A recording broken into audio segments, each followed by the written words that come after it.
Kamusta kayong lahat? Nandito na naman tayo sa Filipino Chill Recap. At ngayon, pag-uusapan natin ang sci-fi action film na tinatawag na Avatar.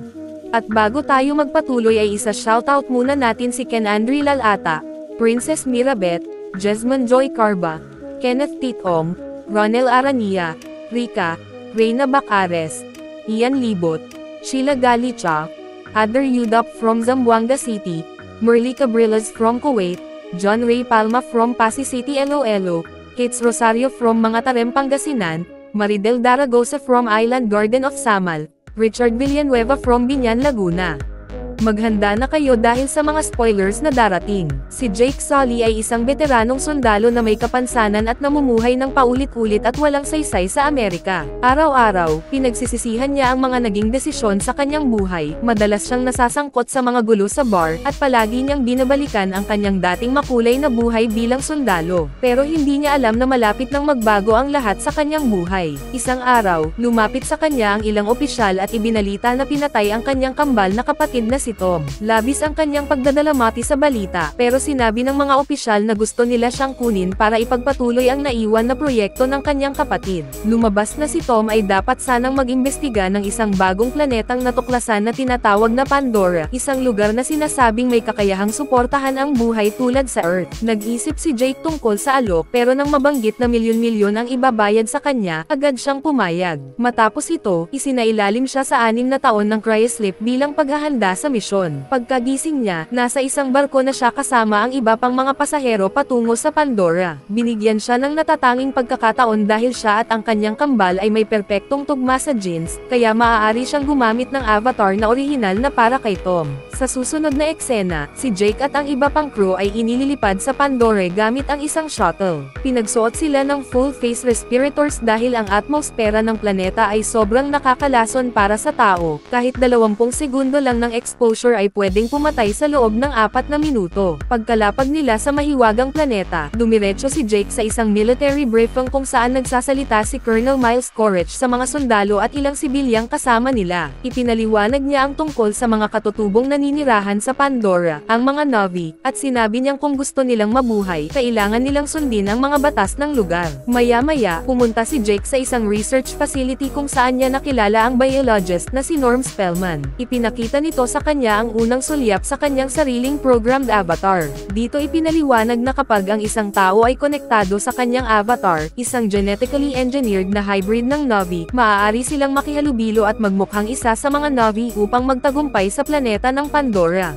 Habang naglalakad sina Jake at Norm papunta sa Science Department, nakita nilang gumigising si Dr. Grace Augustine, ang leader ng science program, sa isang espesyal na pod na nag-uugnay sa kanyang avatar. Tinangkang ipakilala ni Norm si Jake kay Grace, pero halatang mainit ang ulo nito at agad siyang umalis sa silid. Matapos nito, hinarap ni Grace ang base commander at ang kinatawan ng Resources Development Administration o RDA, si Parker Selfridge. Ang RDA ang kumpanyang nangangasiwa sa lahat ng militar at ibang empleyado sa kolonyang iyon. Sinubukan ni Grace na kumbansihin si Parker na walang silbi si Jake sa proyekto dahil wala itong kakayahang maglakad at hindi naman siya isang siyentipiko. Gayunpaman, sumagot si Parker na si Jake lang ang tanging tao na may parehong genes ng kapatid niyang si Tom, at ito ang mahalaga para gumana ang avatar. Kinabukasan, kinonekta na sina Jake at Norm sa kanilang mga avatar sa loob ng laboratorio. Pagkatapos ng ilang sandali, nagising ang avatar ni Jake sa isang hiwalay na silid. Sa kanyang pagkabigla at tuwa, muli na niyang mag-alaw ang kanyang mga paa at makalakad, isang bagay na matagal na niyang hindi nagagawa. Dahil sa sobrang tuwa, hindi niya pinansin ang mga tagubilin ng mga doktor at agad siyang tumakbo papunta sa recreation area kung saan naglalaro at nag-e-enjoy ang iba pang avatars. Kalaunan, habang natutulog ang avatar ni Jake, nawawala ang koneksyon at bumabalik siya sa kanyang tunay na anyo bilang tao. Sa sumunod na eksena, kinausap niya si Colonel Courage at tinanong kung ano talaga ang tunay na layunin ng kanilang misyon sa Pandora. Doon, ibinunyag ng Colonel ang totoo. Ayon sa kanya, ang Pandora ay may taglay na napakabihirang bato na tinatawag na unobtainium, na nagkakahalaga ng bilyon-bilyon sa Earth. Ang pinakamalalaki at pinakamagaganda magagandang piraso ng unobtainium ay matatagpuan mismo sa lugar kung saan nakatira ang mga Na'vi. Pero dahil ayaw ng mga Na'vi na maagaw ang kanilang lupain, kailangan ni Jake na kumbinsihin silang lumikas at humanap ng bagong tirahan.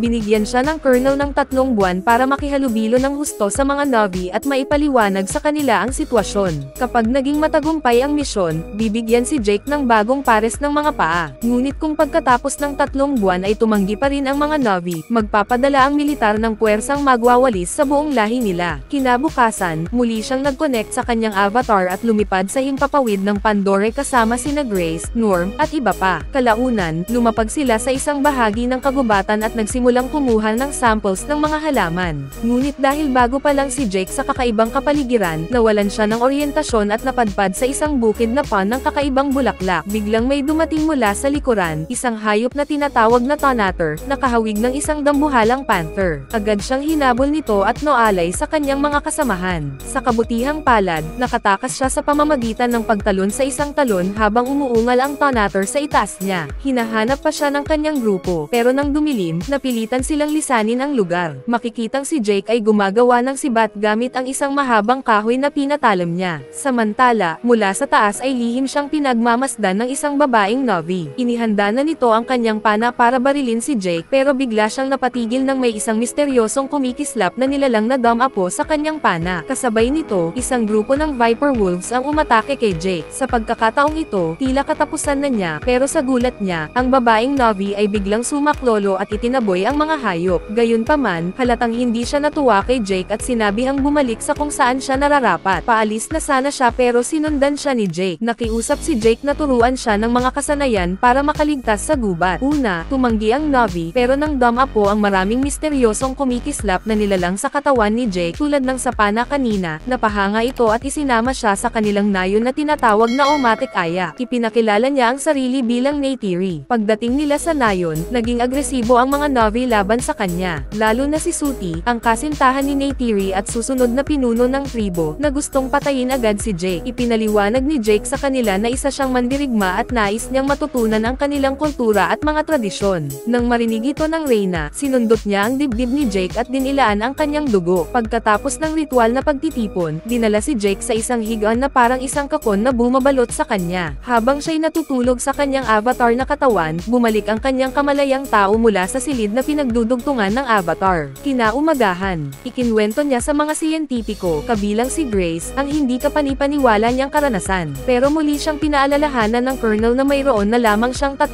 buwan para tapusin ang kanyang misyon. Isang araw, pinapili siya ni Neytiri ng isang scout, isang kakaibang hayop na ginagamit bilang sasakyan. Sa una, nag-aalangan siya, pero sa pagpupumilit ni Neytiri, pumili siya at ikinabit ang kanyang buntot na ugat sa antena ng hayop. Dito niya natutunang kontrolin ang scout at nag-enjoy siyang sumakay dito. Maya-maya, ibinahagi ni Jake kina Colonel at Parker ang tungkol sa home tree, ang tirahan ng mga Na'vi, at sa napakalaking deposito ng unobtainium sa ilalim nito. Nakita ng Colonel ang pagkakataong sirain ang puno, pero nakiusap si Jake na hayaan muna siyang makipag-usap sa mga Na'vi para kumbansihin silang lumikas. Samantala, napansin ni Grace na ginugulo at pinaglalaroan lang si Jake ng militar kaya inilipat niya ito sa Hallelujah Mountains, isang lugar na malayo at banal para sa mga Na'vi kung saan matatagpuan ang mga lumulutang na isla. Lumabas na naroon lang si Grace sa Pandora para magsaliksik at wala siyang pakialam sa unobtainium. Isang araw, habang lumilipad sina Jake at Neytiri gamit ang kanilang scout, bigla silang inatake ng isang Torek, isang makulay na lumilipad na halimaw na galit sa lahat ng lumilipad. Sa kabutihang palad, nakatakas sila at bumalik sa home tree. Dito, ipinakita ni Neytiri kay Jake ang mga labi ng dating Torek. Ikinwento niya na ang huling nakasakay sa Torek ay ang kanyang lolo sa tuhod, ang pinuno na nagbuklod sa 5 tribo ng Na'vi noong panahon ng kaguluhan. Dagdag pa niya, simula noon, wala nang nagtangkang sakyan ang Torek. Habang lumilipas ang mga araw, unti-unting tinanggap ng tribo si Jake bilang isa sa kanila. Nagdaos pa sila ng seremonya bilang parangal sa kanya. Matapos ang seremonya, dinala siya ni Neytiri sa isang lugar ng dasal kung saan ginamit nila ang dulo ng kanilang buhok upang kumonekta sa isang banal na puno. Sinabi ni Neytiri na maaari na siyang pumili ng babaeng mapapangasawa. Pagkatapos ng ilang saglit ng pag-iisip, sinabi ni Jake na gusto niyang pakasalan si Neytiri. Nagulat si Neytiri, pero tinanggap niya ang alok at naghalikan sila. Pagkatapos nito, magkasama nilang ginugol ang gabi sa ilalim ng banal na puno. Kinabukasan, nagising si Neytiri sa pagbagsak ng mga puno at nakita nila ang mga bulldozer na winawasak ang kanilang paligid. Napagtanto niyang inaatake na sila at dali-daling hinayla si Jake palayo sa panganib. Samantala, sa malayong laboratorio, naghahanda si Jake na muling kumonekta sa kanyang avatar. Nang makabalik siya, agad siyang sumampo sa isa sa mga bulldozer at sinubukang pigilan ito. Nang hindi siya pinapansin, winasak niya ang kamera ng makina, kaya napilitan ang mga sundalo na paputukan siya. Sa kabutihang palad, nakatakas si Jake at bumalik sa home tree. Sa base, pinanood ng Colonel ang surveillance video at natukoy na si Jake ang avatar na nagtangkang pigilan ang operasyon nila. Dahil dito, galit na galit siyang pumasok sa silid at hinanap sina Jake at Grace habang tuloy pa rin ang pagkasira sa sagradong lugar ng mga Omatic Aya. Sa kabilang banda, nagtipon na ang mga Na'vi sa ilalim ng home tree at naghahanda ng lumaban. Nakiusap sina Jake at Grace na huwag na itong ituloy at sinubukang pigilan ang digmaan. Ngunit sa gitna ng tensyon, inatake siya ni Suti matapos malaman na si Jake at Neytiri ay magkasama na habang buhay kahit pa nakatakdang. Ikasal si Neytiri sa kanya. Habang tumitindi ang kaguluhan, biglang nawala ng malay ang mga avatar ni na Jake at Grace. Pinutol ng Colonel ang koneksyon sa kanilang katawan. Sa susunod na eksena, hinarap ng galit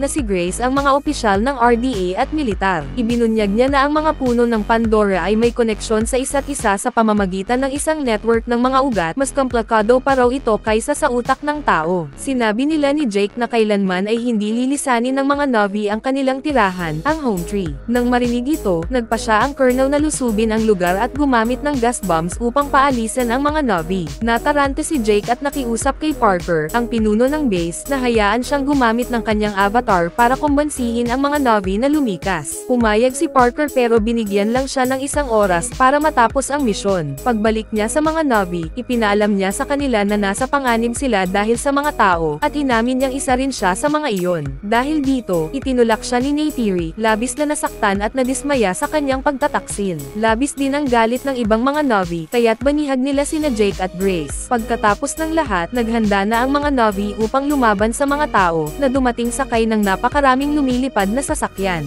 At dito na nagsimula ang digmaan. Ginawa ng mga Na'vi ang kanilang makakaya, ngunit hindi sapat ang kanilang pana at palaso laban sa mabibigat na armas ng tao. Sa kasamaang palad, matapos ang sunod-sunod na pagsabog, tuluyang bumagsak ang home tree na ikinamatay ng maraming kasapi ng tribo. Sa gitna ng kaguluhan, biglang bumalik ang reyna ng tribo at pinalaya sina Jake at Grace. Nagmakaawa siya sa kanila na iligtas ang kanyang bayan. Habang nagpapatuloy ang pagsalakay, nasugatan ng malubha ang ama ni Neytiri. Bago siya bawian ng buhay, iniutos niyang kunin ni Neytiri ang kanyang sagradong pana at pangunahan ang kanilang mga tao. Bigla namang bumalik sa kanilang anyong tao sina Jake at Grace, at agad silang inaresto dahil sa pagtataksil. Maging si Norm ay hinuli rin matapos niyang tangkain pigilan ang pagsasara ng avatar link nila. Samantala, ang natitirang mga Na'vi ay nagtipon sa Tree of Souls upang magsanib puwersa. Sa base, lihim na pinalaya ni na Trudy, ang kanilang piloto, sina Jake at ang iba pa. Tumakas sila sakay ng sasakyang panghimpapawid at nagtangkang makabalik sa mga Na'vi. Sa kasamaang palad, napansin sila ng Colonel at pinaputukan ang sasakyan. Tinamaan si Grace at malubhang nasugatan, malamang ay hindi na siya mabubuhay. Makalipas ang ilang sandali, narating ng grupo ang lumulutang na bundok. Dito, muling kumonekta si Jake sa kanyang avatar. Alam niyang hindi na siya tatanggapin ng mga Na'vi, kaya't nagpasya siyang sunduin ang Torek, ang pinakakilalang nilalang sa kalangitan ng Pandora. Alam niyang maaaring ikamati niya ito, pero wala na siyang ibang pagpipilian. Dahan-dahan siyang lumapit sa Torek mula sa itaas at tumalon sa likod nito. Sa gitna ng isang ritual ng mga Omatic Aya, dumating si Jake sakay ng Torek. Nabigla ang buong tribo at sa wakas ay muli siyang tinanggap ngayon bilang isang bayani. Humingi siya ng tulong kay Suti upang pamunuan ang labanan laban sa mga tao, at pumayag ito. Kasama na ang buong tribo, sinubukan ni Jake iligtas si Grace at tinulungan pa sila ng Reyna sa isang espiritual na ritual. Ngunit, kahit anong gawin nila, hindi na isalba si Grace, pumanaw din siya. Lalong tumindi ang galit ni Jake at inengganyo niya ang mga Na'vi na magkaisa upang palayasin ang mga dayuhan mula sa kanilang mundo. Dinaglaon, nilaybot nila ang buong Pandora at nakumbinsi ang iba pang tribo. Umabot sila sa halos 2,000 mandirigmang Na'vi. Sa kabilang banda, napansin ng Colonel ang pagsasama-sama ng mga Na'vi Navi, kaya't inilipat niya ang kanyang atensyon sa Tree of Souls. Inutusan niya ang kanyang mga tauhan na sumugod sa lugar. Ngunit laking gulat niya nang biglang lumitaw ang libo-libong Navi, mula sa lupa at mula sa himpapawid. Lumilipad si Jake sakay ng maalamat na Torek habang sina Sooty at ang iba pang mandirigma ay handang magbuwis ng buhay para sa kanilang lupain. Magsimula ang madugong labanan, at nagsimulang bumagsak ang mga katawan mula sa magkabilang panig. Ngunit sa pagkakataong ito, dahil sa tulong ng mga scout at pagkakaisa ng mga tribo, unti-unting nabigo ang makinarya ng tao. Sa gitna ng labanan, pinaputukan si Jake ng barkong Dragonfly ng Colonel at halos matamaan siya. Sa kabutihang palad, dumating si Trudy at pinaputukan ang barko ng Colonel, sapat para makaiwas si Jake. Samantala, nasawi ang scout ni Neytiri matapos tamaan, at si Sooty ay namatay rin sa isang pagsabog. Mula sa lupa, nasaksihan ni Neytiri ang matinding pagkawasak at nagsimulang mataranta. Habang papalapit na ang dambuhalang barkong may dalang bomba patungo sa Tree of Souls, tila magtatagumpay na ang mga tao. Ngunit bigla, mula sa mga natitirang bahagi ng kagubatan, dumating ang isang batalyon ng mga Titanotheres, malalaking hayop na parang dinosaur na may makakapal na baluti. Sinalakay nila ang mga sundalo ng tao, na ikinagulat ng lahat. Sa sobrang tuwa, muling sumali si Neytiri sa labanan, kasama ang iba't ibang nilalang ng Pandora. Laking gulat niya nang biglang lumitaw ang isang Tonator at yumuko sa harap niya bilang tanda ng pagsunod. Habang nagkakagulo ang mga sundalo sa lupa, lumipad si Jake sakay ng Torek at sinalubong ang bombang barko sa ere. Inihagis niya rito ang mga granada, dahilan para bumagsak ito ng malayo sa Tree of Souls. Sunod niyang binomba ang barko ng Colonel, na agad namang tumakas gamit ang isang amp suit bago pa tuluyang sumabog ang sasakyan. Sa kasamaang palad, narating ng Colonel ang kampo ni Grace, kung saan nakahiga ang katawan ni Jake bilang tao. Tinangkang patayin ng Colonel si Jake sa pamamagitan ng pagsira sa kanyang avatar link. Ngunit, dumating ang Tonator na kasama ni Neytiri at sinalakay ang Colonel. Bagamat malakas ang hayop, nagtagumpay pa rin ang Colonel sa pagpatay rito gamit ang kanyang suit, at naipit pa sa ilalim nito si Neytiri. Habang tinatangkang tapusin ng Colonel ang buhay ni Neytiri, biglang dumating si Jake sa anyo ng kanyang avatar at hinarap siya. Nagharap ang dalawa sa isang matinding labanan. Sa una, lamang ang Colonel at muntik nang patayin si Jake, pero sa huling sandali, bumangon si Neytiri at panyana siya sa dibdib, tuluyang napuruhan.